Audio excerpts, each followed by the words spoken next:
So I probably have two pieces of advice. The first one is it doesn't really matter where in DC or the DMV area that you move into. Just find a place that sort of makes you happy, that you can afford. Because the second piece of my advice is that there's so much to do in the district that you'll be spending less time at home and more time out and about. My advice would be to know your area, be aware of your surroundings, and know where the closest metro is. So for me, I live close to the Red Line, and the Red Line are one of the lines that's close to the school. So just getting to know where the local metro stations are by your area will definitely help if you're gonna commute like me.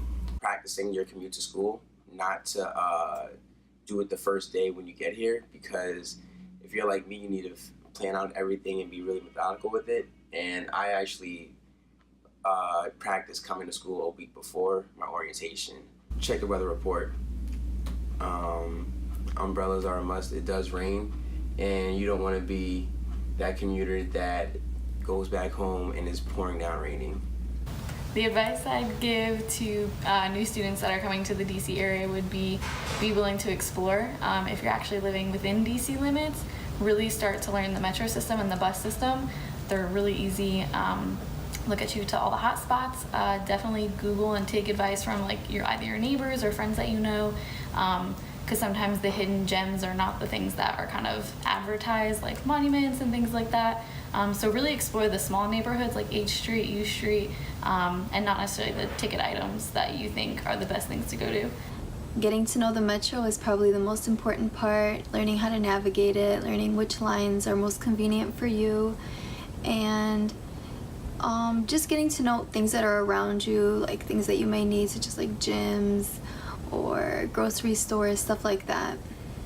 So, as we all know, DC is a big city. So just honestly don't get so caught up in the school realm. What I mean by that is also, always enjoy school, put school first, but give yourself time to enjoy self-care.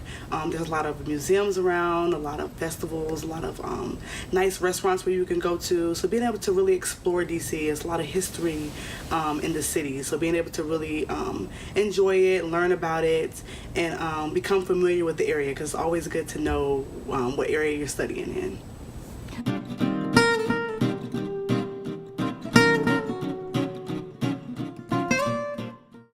Get to know your cohort, talk with everybody, get to know the faculty, get to know the librarian, get to know everybody on campus, because everybody there serves a purpose and everybody there is there to help you.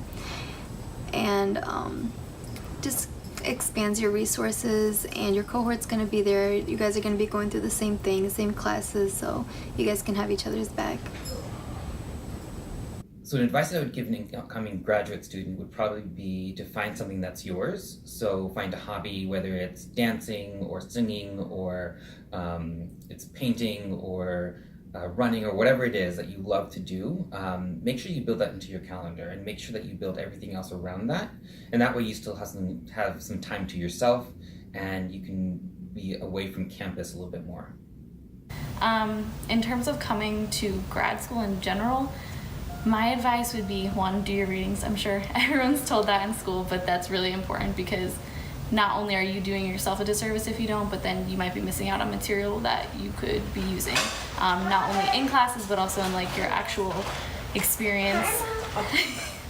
And then coming to the school in general, what you can take from it is make friends. Don't kind of just come to take classes and then go back home. This is a community you should be making friends with, people not only in your cohort, but people within other counseling programs, master's programs, PsyD, PhD. And then also, if you can get connected to campus, whether it's through an on-campus job, federal work study, or just kind of spending time here, because you'll get to know the faculty and the staff a lot better, and that I think will maximize your time as a student, both here and just in the DC area. Definitely get involved. There's an organization called TMI, the Minority Initiative, and that's a really big community service organization started by Tyler Hunter, and she's a really great person. I'm the treasurer actually, so get involved. It's a really good organization. Connect with your cohort members. Go out, and hang out with each other and really get to know each other, because you guys are going to be together for the next 4 or 5 years of your lives. Take advantage of community opportunities. There are events hosted by campus and TMI, so if you are available, come out and support. One of the professors hosts karaoke once a semester at the restaurant by her spot, and it's a really good time to hang out and just to see everybody outside of a school environment.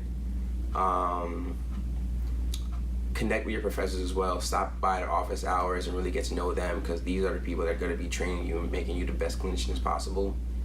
And really just be open to learning and be open to growing as a student and as a future clinician.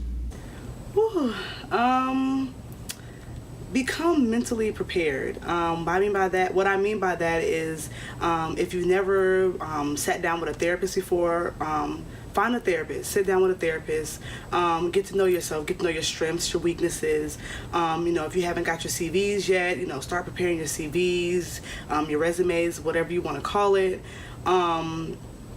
And kind of, just make sure that, when you're stepping foot in the program, of course, get familiar with your cohort members, know your program chair, learn the campus, know where the library is, know who to go to about certain issues, and just always remain professional and enjoy it. You are preparing yourself for your future, so what's the best way to do that? To know yourself, prepare yourself, and to be professional at all times.